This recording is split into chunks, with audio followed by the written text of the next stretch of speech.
Deixa eu pôr aqui, vamos lá. Aí vocês dão uma olhadinha lá, põe em dia e vai enviando para mim por e-mail, que eu vou recebendo de vocês e eu já vou marcando na planilha. Segunda-feira eu já quero vir com a planilha atualizada para falar, ó, tá me devendo capítulo 4, capítulo 5. No finalzinho aqui da aula, se der tempo, se não atrapalhar o outro professor, eu abro aqui, mas acho mais provável na segunda-feira eu abrir que dá mais tempo, tá? Então essa frente B que eu preparei para vocês, para a gente começar a falar dela e terminar na segunda-feira, vai falar ali do meio natural e espaço globalizado. Então, nós vamos falar aí de meio natural, nós vamos falar de globalização, tá? Nós vamos falar de blocos econômicos, de neoliberalismo, tá? Dessa conjuntura atual que a gente vive, no mundo atual que a gente vive mesmo, tá? Com as características dele, tudo que nós passamos nos últimos dias, nos últimos meses, a relação econômica dos países, beleza? Então, através disso aqui, e também de um grande geógrafo brasileiro, que vocês já conhecem, porque a gente já falou dele no passado, o Milton Santos. Então, o Milton Santos ele vai falar de um termo aí para gente, que eu quero que vocês saibam o que é o meio técnico científico informacional. Tá? É ele que define isso aí para gente. Então, eu vou falar do meio técnico científico informacional também nesse conteúdo com vocês. Beleza? Então, ó, todo mundo pegou o material, né? Eu coloquei o material ontem no Syslame.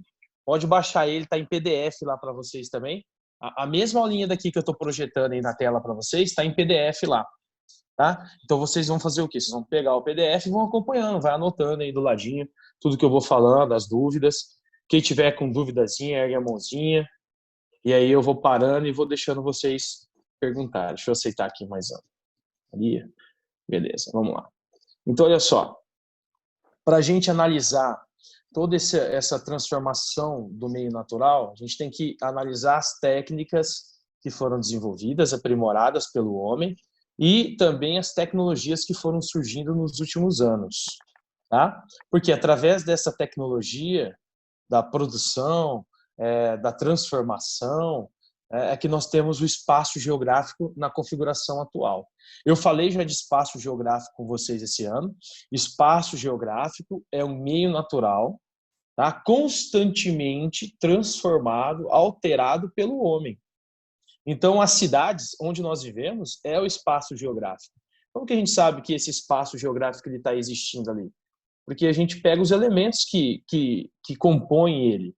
Tá? Prédios, ruas, casas, tudo isso forma para a gente o nosso espaço geográfico. Beleza? Isso é bem tranquilinho, vocês já viram. Tá? O homem, então, a partir do momento que ele desenvolve dois princípios básicos ali, elementares para a sua existência, que o primeiro é a capacidade de pensar, que a gente já falou. Então, quando ele desenvolve a capacidade de pensar, ele começa, através da observação, entender ali o seu meio, tá? E também a prática de usar o polegar. Aí ele desenvolve as primeiras ferramentas, as primeiras técnicas, essas técnicas vão sendo aprimoradas, e aí ele melhora a caça, a coleta, a pesca. Depois, com o passar do tempo, ele vai se tornar ali um ser sedentário, né? Ou um ser que vai conseguir se instalar numa área e a partir da agricultura, que é uma técnica aprimorada, ele consegue se desenvolver em apenas um espaço. E ali tem início o surgimento das primeiras cidades. Beleza? Então, olha só, no meio geográfico, nós temos três meios aí fundamentais para que a gente possa fechar aquele último que eu falei do Milton Santos. Então, você tem o meio natural, você tem o meio técnico e você tem o meio informacional. Beleza? Disso você forma o meio técnico, científico e informacional. Porque as tecnologias que nós temos hoje, elas são oriundas da ciência e da pesquisa. O fato da gente estar tendo essa aula hoje aqui, usando aparelhos tecnológicos como computadores, os celulares, o uso da internet, é porque nós pesquisamos, nós usamos a ciência para poder desenvolver esses meios, esses mecanismos. Estamos afastados, mas ao mesmo tempo, hoje, por exemplo, estamos unidos através dessa tecnologia, tá? E da principal ferramenta da globalização, que é a internet, tá? Que serve como informação, fluxo de informação. Beleza? Eu vou falar de globalização mais para frente, mas lembra dos três fluxos que eu já falei com vocês. Tá? Pessoas, mercadorias e informações. A todo momento nós fazemos esses fluxos. utilizando fixos também. Os fixos, rodovias, tá? Estradas, portos, hidrovias, aeroportos, beleza? Fala, Brunão, você ergueu a mãozinha. Qual é a sua dúvida, irmão? Rapidão, aqui no Ah, Sysflame não tá aparecendo esse slide em PDF, não. Só tá porque Não, os você tá vídeos. conteúdos, não procurando, conteúdo online. porque você tá olhando conteúdo online. No É no conteúdo conteúdo online, normal. Ah, tá. Tá, beleza. conteúdo online, eu vou postar esse videozinho aqui, tá? E Beleza. na semana que vem, quando a gente fechar o conteúdo, vou postar a conclusão dele também. Vai no conteúdo Beleza. normal, que aí no conteúdo normal eu coloquei Ah, o tá. Aqui PDF. achei. Beleza? Baixa ele, Beleza. já abre aí na telinha e vai acompanhando aí que eu vou falar de tudo com vocês. Fechou, Tranquilo? valeu. Beleza. Tá? Então, conforme o homem ele vai evoluindo, ele vai aprimorando ali as técnicas e ele vai transformando mais o meio. Então, tudo depende da evolução do homem. Tranquilo, gente? Eu espero que vocês vão acompanhando aí e vão prestando atenção. E quando tiver dúvida, pode erguer a mãozinha, porque às vezes eu falo muito rápido, eu falo um termo aqui que vocês não viram ainda, não conhecem, mas pode erguer a mão, fica tranquilo, tá? Que eu, assim que der aqui uma pausinha, eu já abro para vocês. Beleza? Então a gente desenvolve o espaço geográfico ou esse meio técnico científico e informacional conforme o homem evolui. Então o homem primitivo é aquele que desenvolve o fogo, desenvolve ferramentas rústicas para poder caçar, para poder pescar, tá? Então é bem basicão. E aí a partir do momento que ele vai desenvolvendo as técnicas mais aprimoradas, ele vai também transformando o espaço mais rapidamente. Lembra de um termo que eu trabalhei com vocês em sala e eu pedi que vocês anotassem, eu ditei esse termo para vocês, a rugosidade. A rugosidade faz parte desse meio técnico científico e informacional. Então, aqueles elementos que foram construídos pelo homem no passado, que tinham uma função, hoje em dia eles possuem uma função totalmente diferente, certo? Lembrem disso, tá? Vamos continuar aí. Fala, Biller, seja bem-vindo, velho. Bom dia, Biller. Ô, Billy, liga a câmera. Aê, Biller, bom dia. O cara não dá um salve para nós. Vamos lá. Então, olha só, coloquei para vocês. O meio natural ou pré-técnico é o meio bem rudimentar mesmo, do homem primitivo, tá? É aquele onde ele testa a sua sobrevivência na natureza, junto com outros predadores, beleza? E é onde ele começa a desenvolver ali a observação. Então, as técnicas mais rústicas, mais rudimentares. Ele vive da caça, da pesca e da coleta. É o homem nômade também. Quando acaba ali, quando acaba o alimento naquela região, ele faz o quê? Ele vai e migra, tá? Ele migra para outras áreas. Fala assim, mas e o período de tempo que o homem viveu nesse meio natural ou no pré-técnico? Ele foi curto? Não. Ele foi bem duradouro. Tá? Se a gente para pensar que o homem está aí no planeta há aproximadamente 10 mil anos, tá? A existência dele aí. E a gente tem as civilizações mais antigas datadas de 6 a 4 mil anos atrás.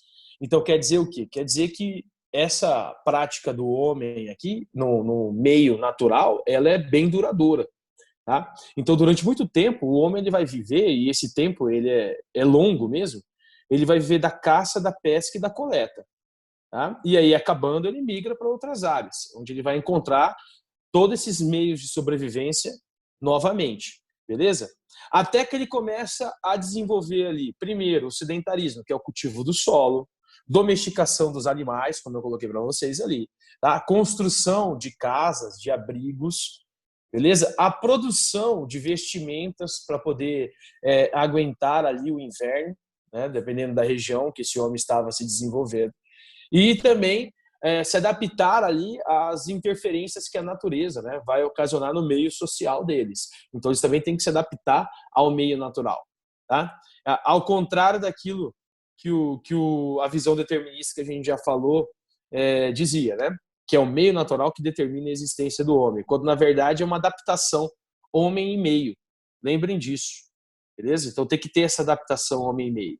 Assim como o homem se adapta à natureza, a natureza também acaba se adaptando ao homem, certo? Ou de certa forma a gente acaba sofrendo algumas implicações quando ela não se adapta ao homem. que é, por exemplo, o surto de dengue que a gente tem aqui nessa região. Expandimos de tal forma a cidade que a gente pegou a parte natural e esses mosquitos acabaram fazendo parte do nosso cotidiano, né? E muita gente morre de dengue no Brasil nos últimos anos. Beleza? Vamos lá. Meio técnico ou mecanizado. Esse meio técnico ou mecanizado... Caramba, calma aí. Minha aula vai até... Não, minha aula vai até 11h10, né? Tá certo. Tá. Então, esse meio técnico ou mecanizado ali, ele já vai pegar a parte da... Deixa eu aceitar o Pedrão. O Pedrão entrou aí. A parte da industrialização, tá? Então, ele tem início a partir da primeira Revolução Industrial. Tranquilo? Fala, Bruno. Quer falar alguma coisinha? Não, não. Não, então beleza.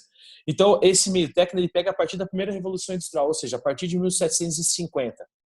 Então, ali é considerada uma grande transformação no espaço geográfico, porque você começa, nas cidades, a construir as indústrias.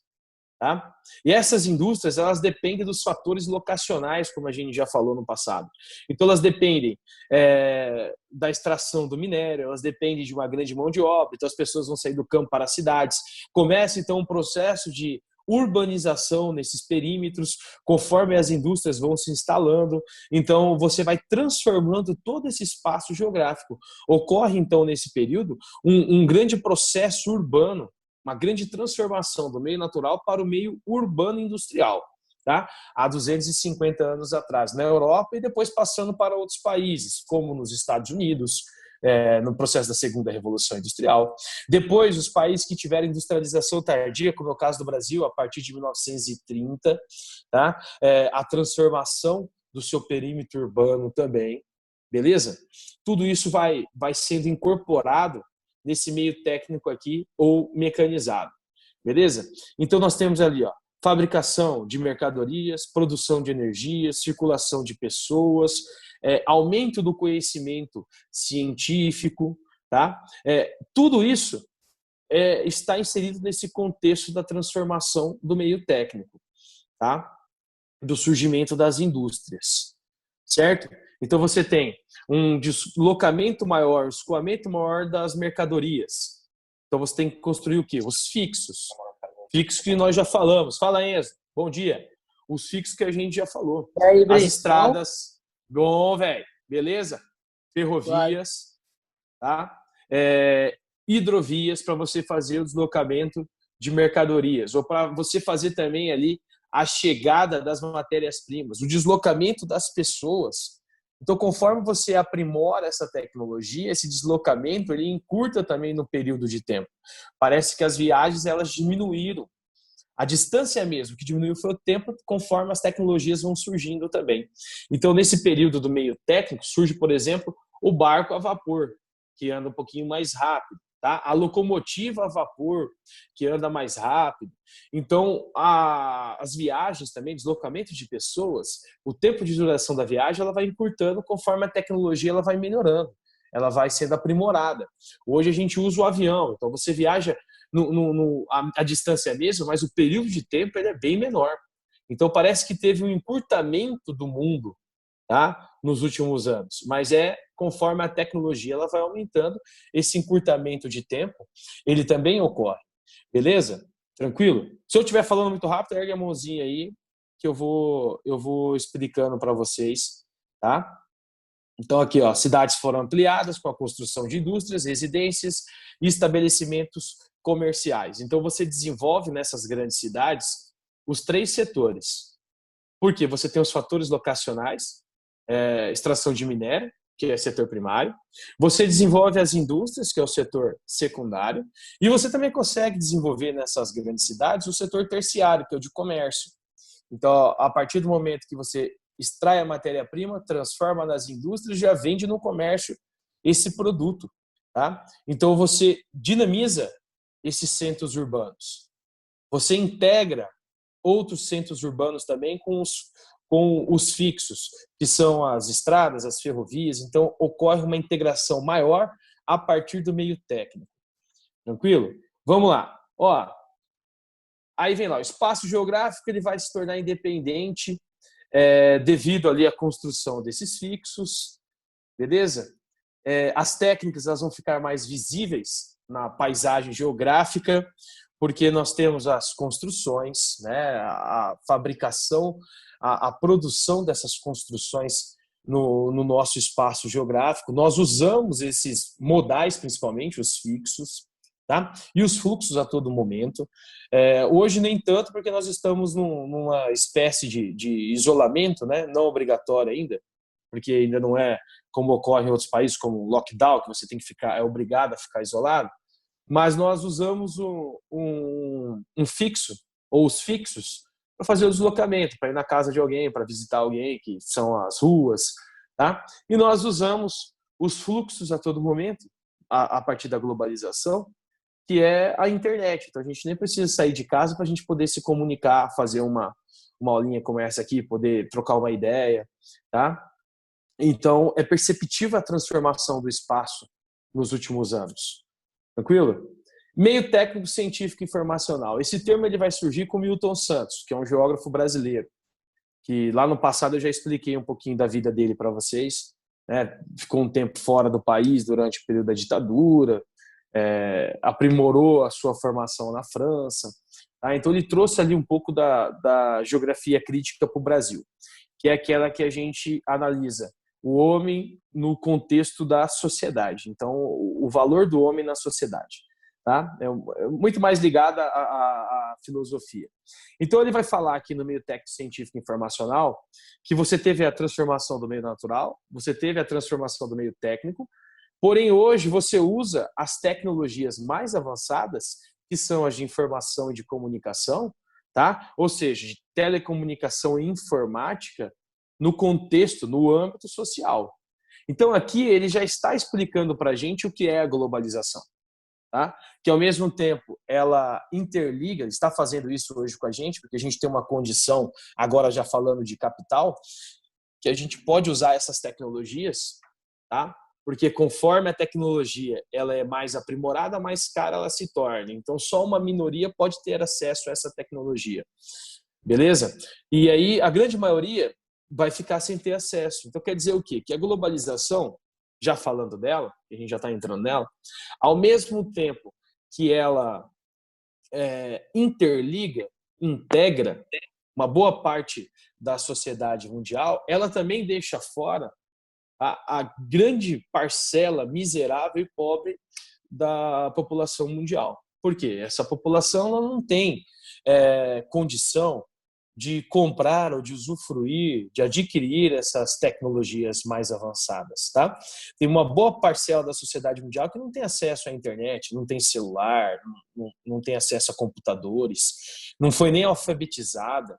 Então, como que a gente pode afirmar que essa população ela está inserida nesse meio técnico, científico e informacional?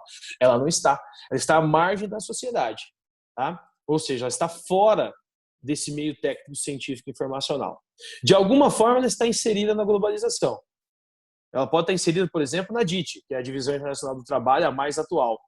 Pode ser que ela fabrique, ela produza ali, mas ela não usufrua dessa tecnologia. Tá? A mesma coisa vale, por exemplo, quando a gente analisa as grandes marcas levando suas multinacionais ou transnacionais para países periféricos, como o caso do Brasil, país do Sudeste Asiático, Indonésia, Filipinas, Malásia, Taiwan, Vietnã, para produzir, China, para produzir os seus produtos de tecnologia. O iPhone é um exemplo disso, que eu sempre falo para vocês. Tecnologia americana, estadunidense, mas a fabricação é na onde? É na China. Por quê? Porque lá o lucro é maior, certo? Lá você explora o trabalhador, lá você explora o território, você explora o mercado consumidor, tá? E aí você pega esse produto e revende a um valor muito maior, onde você vai obter um lucro muito maior. Então, essa é a essência da globalização. E essa é a essência também do meio técnico, científico e informacional. Resumindo, o meio técnico, científico e informacional é a globalização atual, ou seja, o período contemporâneo, mais moderno do capitalismo que nós vivemos hoje. Nós vivemos hoje, nessa fase do capitalismo, o meio técnico, científico e informacional. A transformação do meio e um mundo que é ligado à grande tecnologia mais avançada. possível. Tá? Você fala assim, nós temos uma tecnologia tão avançada, mas tem várias doenças que a gente não descobriu a cura ainda. Né? Inclusive, nós estamos passando por um período de pandemia e isolamento, porque a gente não tem a cura dessa doença ainda. Tá? Mas isso não quer dizer que daqui uns dias, daqui uns meses, a gente não consiga. Que se tem um momento para a gente descobrir a cura de uma pandemia, é esse, com a tecnologia tão avançada que o mundo possui. Tá? Eu vou colocar o mundo, mas principalmente as grandes potências mundiais. Tá? Eles possuem uma tecnologia muito mais avançada que países subdesenvolvidos e emergentes, como é o nosso caso hoje, que dependemos do setor primário, certo? Não quer dizer que países subdesenvolvidos ou emergentes não possuam tecnologia. Coreia do Sul é um exemplo, país emergente que tem uma tecnologia muito mais avançada que o Brasil, que também é um país emergente. Ou a Rússia, que é um país emergente, tem mais tecnologia que a gente. A Índia, a China, países emergentes que possuem mais tecnologias que o Brasil, tá? Beleza?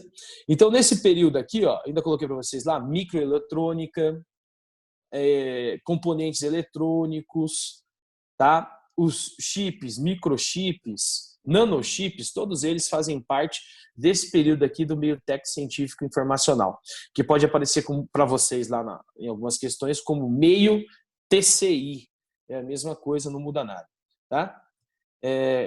Continuando aí. Então, olha lá, o meio técnico científico informacional ele depende dos fluxos, que também faz parte da globalização, fluxos de pessoas, mercadorias e principalmente a informação, a internet. É através da internet que a gente consegue fazer essa integração. E aí, já estou mostrando para vocês a globalização, tá? Falando dela de novo, que é algo que a gente fala há muito tempo, desde lá do 8º ano, eu já falo para vocês o que é a globalização. A globalização ela surge na década de 90 para a gente. Tá? Por que na década de 90? Porque é quando acaba a Guerra Fria. Então ela só tem início ao fim da Guerra Fria. Tá? O neoliberalismo, que é o modelo econômico do capitalismo atual, esse aí ele surge na década de 70, nos Estados Unidos e aí nas potências europeias também. Só que o neoliberalismo só chega no Brasil também na década de 90, com o Fernando Collor de Mello. Tá? Havia um medo muito grande de você introduzir o neoliberalismo em países subdesenvolvidos e eles se apoiarem ou depois passarem para o lado da União Soviética. Então, por isso que só vai chegar no Brasil na década de 90. A globalização também. E a globalização ela é entendida como uma integração entre os territórios, mas vai muito mais além disso. Tá?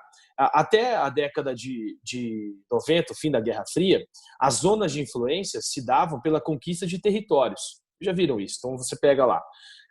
Até a década de 90, quantos conflitos nós tivemos? Tivemos a Primeira Guerra Mundial, a Segunda Guerra Mundial, fora as outras guerras que eram em busca sempre do território.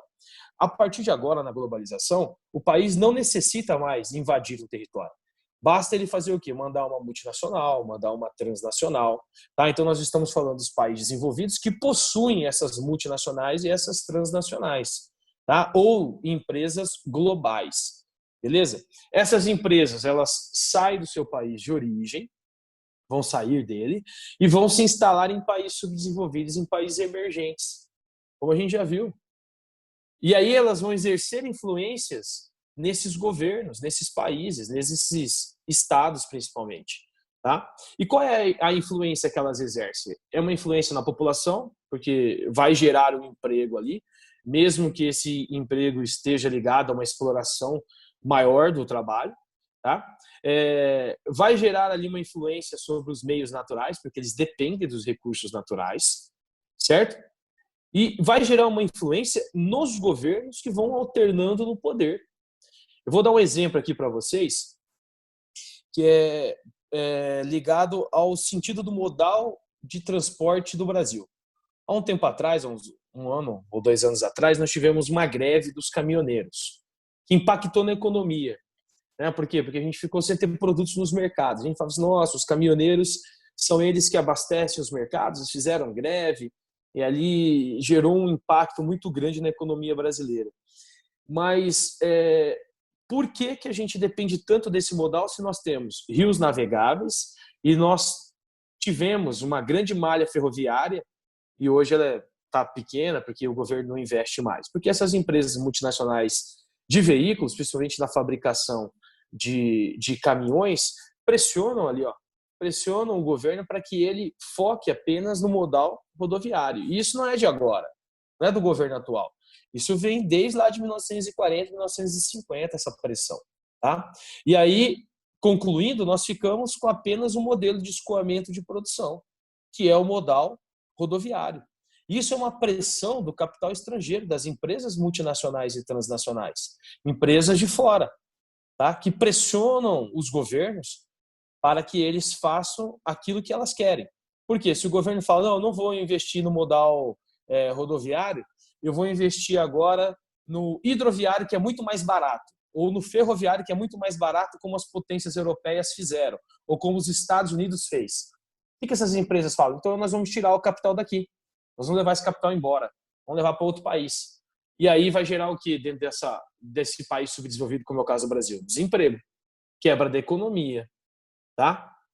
Falência do governo, certo? Então, o governo ele se sente ali acuado, pressionado. Então, ele tem que fazer aquilo que essa grande empresa ela quer. Tá? A gente percebe isso nos dias de hoje. A flexibilização das leis trabalhistas no Brasil, a flexibilização das leis ambientais no Brasil. Tudo isso eu já comentei em sala com vocês. Toda vez que a gente escuta esse termo flexibilização, alguém está perdendo. No caso, quem é que está perdendo? O lado mais frágil, os trabalhadores, o meio ambiente. Tá? É favorável para essas grandes empresas essas leis? Claro que é. Para elas é muito favorável. Mas e para o trabalhador brasileiro e para o meio ambiente do Brasil é favorável? Entendeu? Então, nesse contexto da globalização, não é necessário mais a invasão do território, a não ser os Estados Unidos invadindo o Oriente Médio lá. Tá? Você manda a sua multinacional e ela vai exercer a zona de influência da Guerra Fria. É a mesma zona de influência. Só que agora ela é muito mais impactante aonde? Na área econômica. Então, se você não faz aquilo que essa grande empresa quer, ela pega e leva embora o capital. Fuga de capital. Ela quebra a economia nacional. Entenderam? E isso é um problema muito grande para uma potência emergente que não investe em tecnologia. Lembrem sempre que eu falo para vocês. O fato do Brasil não ter uma tecnologia não é legal. É ruim. Porque nós ficamos dependentes da tecnologia estrangeira. Nós pagamos mais caro. E a globalização faz isso na Nova DIT. Tá? Nós continuamos vendendo produtos do setor primário, ligados à agropecuária, principalmente, e minérios, e importando tecnologia de fora. O que é mais caro? Tecnologia de fora. Tá? Quando você emprega mais trabalho, esse produto se torna mais caro. Então, isso é muito mais impactante para a nossa economia. Por isso que nós tivemos um crescimento do PIB ano passado de 1,1, PIBinho. E não é coronavírus, não. Coronavírus é nesse ano. No ano passado não tinha coronavírus. Nosso PIB foi de 1,1, porque a gente não está desenvolvendo outros setores, apenas um setor da economia, que é o primário. Lembrem sempre, qual é a tecnologia de celulares ou de computadores que o Brasil tem para competir no mercado internacional? Nenhuma. Tá? Qual é a tecnologia de veículos automobilísticos, do setor automobilístico, que nós temos para competir no mercado internacional? Nenhuma. Então, os principais setores tecnológicos hoje que agregam maior valor, o Brasil não produz. O Brasil não desenvolve. E é isso que vocês têm que lembrar lá na hora de falar sobre a globalização, principalmente no contexto das potências emergentes, no caso aqui do Brasil. Tá? Então, falando ali dessa integração, dessa conexão, da interligação dos territórios, ocorre através de fixos e de fluxos dentro da globalização. Fixos são aeroportos, rodovias, estradas, hidrovias, estão parados lá. Né? Hoje, como a gente tem uma tecnologia muito mais avançada, quando a gente vai viajar de um país para o outro, a maioria das vezes, nós usamos aeroportos, não é? Por exemplo, você sair aqui do Brasil para ir para os Estados Unidos, você vai pegar ali, vai sair do aeroporto, vai fazer uma ponte aérea e vai chegar lá nos Estados Unidos para você poder ir para a Disney. Então, nesse contexto da globalização, os fixos e os fluxos eles estão interligados a todo momento. Então, o deslocamento das pessoas usando esses fixos. Isso explica também uma doença que surge lá na Ásia, chegar tão rapidamente aqui no Ocidente. Tá? Primeiro, surge num país que é uma potência comercial, tem relações comerciais com o mundo todo, que eu estou dando exemplo agora da China, Então, países do mundo todo vão para a China para negociar a venda de produtos, inclusive o Brasil. Negociar a venda de soja, a venda de minérios. E aí você chega lá numa província que tem mais de 11 milhões de habitantes e você tem um contato com uma infecção, com um vírus que está rolando lá. Logo você retorna para o seu país usando um fixo, e aí começa a disseminação e uma pandemia mundial. Então a pandemia hoje, ela pode ocorrer numa velocidade muito mais rápida do que no passado, porque nós criamos esses fluxos através da tecnologia e usando os fixos também, e numa velocidade muito maior. É isso que eu quero que vocês entendam. Então, a globalização, ela traz benefícios, mas ela traz consequências também. Os benefícios é a gente poder usar essa tecnologia tão avançada, mas e as consequências? A consequência é a exclusão, a consequência é quando você tem uma doença dessa e aí ela acaba disseminando muito rapidamente, porque as pessoas fazem esse fluxo de viagens também muito mais rápido. Hoje em dia, vocês mesmos, às vezes eu estou dando aula para vocês. Num dia eu falo, tarefa na semana, na sexta-feira. Aí eu dou a tarefa na segunda, eu vou visitar na sexta, eu chego lá e falo, cadê fulano? Fulano está na Inglaterra, fulano está na Alemanha. Quer dizer, vocês, no intervalo de 4 dias, vocês já vão para outro país. Ficam lá uma semaninha e já voltam. Então, olha o deslocamento como é mais rápido hoje. Tá? Viajar para a Europa no século XVI, XVII demoravam ali semanas. Hoje demoram horas para vocês chegarem no destino de vocês. Beleza? Então esse avanço tecnológico ali, ele vai ocorrer de forma irregular, como eu já falei para vocês, uma parte da sociedade vai ter acesso à tecnologia e outra parte não. Tá? Então nós temos países que são bem globalizados, geralmente são os países mais desenvolvidos, os que produzem mais tecnologia, e nós temos os países que não são tão globalizados, que são aqueles que não produzem tecnologia e também não têm condição de comprar as tecnologias. É óbvio que eu estou falando dos países africanos. Tá? A grande parte ali dos países africanos são países que não estão globalizados. Por quê? Porque a maioria, 90% da população, não tem condição nem de se alimentar todos os dias. Imagina se o cara vai ter condição de comprar um celular e ter acesso à internet. Tá? Então, boa parte da população mundial hoje vive nessas condições.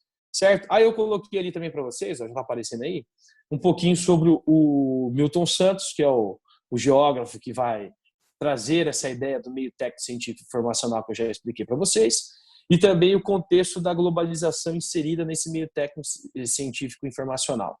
Tá? Bom, aqui também fala um pouquinho da DIT, aqui na segunda parte, que é a ligação. DIT, para quem não lembra, Divisão Internacional do Trabalho, onde você tem países subdesenvolvidos e emergentes e países desenvolvidos, potências, tá? As grandes potências econômicas. E aí há um fluxo entre eles. Lembra do esqueminha que eu sempre expliquei para vocês? Países subdesenvolvidos e emergentes comercializam produtos com uma menor quantidade de tecnologia, ou produtos primários, no caso. Talvez até passado pela indústria de transformação, chapa de aço, mas ali produtos que não servem para o consumo final nosso. Esses produtos eles vão para as indústrias, tá? Das potências desenvolvidas, lá eles transformam em bens de consumo, duráveis ou não duráveis. E aí vocês vão ter que lembrar, quais são as indústrias de bens de consumo duráveis ou não duráveis? Vamos dar exemplos aí. Duráveis, o automóvel é um bem de consumo durável. Não durável, alimentício. Beleza? Têxtil é um semidurável. De calçados é um semidurável. Beleza? Então essa é a DIT atual. O Brasil faz parte dela? Faz, como um grande fornecedor de produtos do setor primário. Certo? Então você pega minérios de todos os tipos, a soja, a carne bovina, de aves, suína, e fornece para essas potências. De contrapartida, essas potências vendem para o Brasil produtos com a tecnologia muito maior, ou seja, o valor mais caro, mais agregado ali. Então, nós vamos pagar mais caro. Então, a nossa balança nunca vai ficar ali igualitária, vai sempre ficar deficitária, né? Ou nunca vai ficar superavitária também, que são dois termos que vocês têm que saber. Superávit é quando a gente fecha no PIB legal, acima, e déficit é quando a gente fecha abaixo, negativo. Tá? Ou seja, quando a gente compra mais do que vende. Tranquilo? Alguma dúvida agora, galera? Vocês querem perguntar alguma coisinha? Fala. Como que é quando eu fecho com o PIB acima? Ao final do ano, você faz o governo ele faz uma contagem, certo? Se ele vendeu mais do que ele importou, aí quer dizer que nós tivemos um superávit naquele ano. A balança comercial fechou positiva, certo? Quando isso, anota aí, superávit, tá? Quando nós fechamos com a balança negativa, nós chamamos de déficit. Por quê? Porque o Brasil, aí no caso, vamos por exemplo do Brasil aqui, que nos últimos anos só fechou em déficit. Ele comprou mais, ele importou mais do que vendeu, tá? Se você analisar, teve anos aí que o Brasil fechou negativo, mas ele vendeu muito mais do que comprou. Só que ele vendeu produtos do setor primário, que o valor agregado é bem baixo. E aí, mesmo ele importando menos, esse produto que está chegando tem mais tecnologia, é mais caro.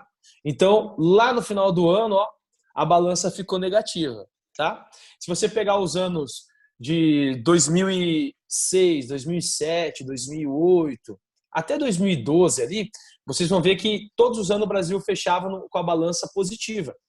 Ou seja, ele vendia mais do que ele comprava. Mas por que isso? Porque os minérios estavam supervalorizados. As potências europeias, e no caso, eu vou falar as potências desenvolvidas, Estados Unidos também se inclui, a China é uma potência emergente, eles estavam pagando mais caro nos produtos do setor primário, produtos do setor de transformação. Tranquilo? Por isso que a gente fechou ali a balança mais positiva. Aí logo vem a crise de 2008 dos Estados Unidos e o mundo todo começa a sentir os impactos da crise e para de comprar. Parando de comprar, o Brasil tem que fazer o quê? Reduzir o preço, porque entra a questão da lei da oferta e da procura. Reduz o preço das commodities, a gente passa a importar mais tecnologia, e aí começa as balanças deficitárias a partir de 2013, crise econômica a partir de 2013, e aí vocês já estão sabendo, estão por dentro, que estão acompanhando isso aí já faz um bom tempo. Né? Continuando, vamos lá. Consequências da globalização. Eu vou só falar dela aqui, a gente já encerra. Vou abrir para vocês tirarem as dúvidas. Eu vou encerrar um pouquinho antes, né? Então, ó, primeira coisa que nós temos ali, a dependência. Né? A dependência dos países desenvolvidos. Certo? A ONU ela prega lá um desenvolvimento majoritário de todas as nações, mas isso não vai acontecer, porque o capitalismo ele depende do subdesenvolvimento de várias nações, tá? Para ele sobreviver. E ele só vai sobreviver com as potências desenvolvidas. E as potências desenvolvidas, elas dependem das subdesenvolvidas. Há uma necessidade. A gente acabou de falar que há um ciclo da DIT. Você explora o subdesenvolvido para que ele te mantenha. Né? E aí você produz aquela tecnologia e comercializa com ele. Então você compra mais barato do cara, paga menos e endivida o cara também, quando o cara tem que pagar mais para você. Tá? Então há uma dependência nesse sistema da globalização, uma dependência dos países envolvidos. Beleza? E aí nós temos lá, ó, além disso, na globalização, uma influência cultural. Eu já comentei em sala com vocês. No caso aqui do Brasil, a nossa influência é muito grande dos Estados Unidos, mas hoje com a globalização, a influência cultural de várias nações, principalmente das desenvolvidas, elas têm adquirido uma força muito maior nos países subdesenvolvidos ou países emergentes. Por quê? Porque nós estamos interligados pela informação a todo momento. Então, é perceptível essa influência cultural no Brasil, por exemplo. Tá? A influência cultural dos Estados Unidos aqui dentro. Beleza? A influência cultural agora da China em outros países, porque a China passou a comprar empresas multinacionais, empresas que estavam perto de falir, a China foi e comprou. Como que a gente pode perceber, por exemplo, a influência cultural dos Estados Unidos aqui no Brasil? Através das músicas que a gente escuta, tá? Através dos filmes que a gente assiste, através do dialeto, né, da gramática ou da língua americana, estadunidense, que a gente introduz no nosso dia a dia, por exemplo, o ok, né, os termos fast food e tantos outros aí que vocês sabem, tá? é food truck, olha só. Isso aí tá inserido. A vestimenta, a forma que a gente se veste, a calça jeans, eu já citei isso para vocês. As grandes marcas que a gente usa, Nike, tá? Marcas também de países europeus, Adidas. Então, o contexto cultural, a influência desses caras está muito presente na nossa sociedade. A globalização ela contribuiu para esse aumento, porque as multinacionais vêm para o Brasil, as empresas nacionais que existiam aqui ou são incorporadas ou declaram falência. E aí a gente só fica com as grandes marcas aqui. Você fala assim, mas é bom porque está gerando emprego? É bom porque está gerando emprego. Mas quando você aumenta a competitividade e as empresas nacionais elas não conseguem competir, elas ou são incorporadas ou declaram falência, gera desemprego também. E o capital nacional ele deixa de existir. Você fica dentro de um país que só tem capital estrangeiro. A qualquer momento, esse capital estrangeiro pode ir embora. E a gente pode ficar com uma grande quantidade de desempregados, que é o que está acontecendo hoje com o Brasil. Isso já é uma consequência da globalização dentro do território brasileiro. Tá? Nós temos pouco mais de 13 milhões de desempregados hoje no país, que é consequência desse processo aqui. Tá? E para a gente fechar ali, desigualdade social, concentração de renda, que é uma prática do nosso território. Eu já disse para vocês, o órgão da ONU que analisa o IDH é o PNUD, Programa das Nações Unidas para o Desenvolvimento. E o PNUD deixou bem claro que o Brasil, quando a gente analisa, ele deixa bem claro isso, que o Brasil não é um país desenvolvido ainda, porque um dos indicadores do Brasil ele é extremamente péssimo, tá? Que é a distribuição de renda. É um dos indicadores sociais do DH. Tem 3, né? Taxa de analfabetismo, expectativa de vida e distribuição de renda.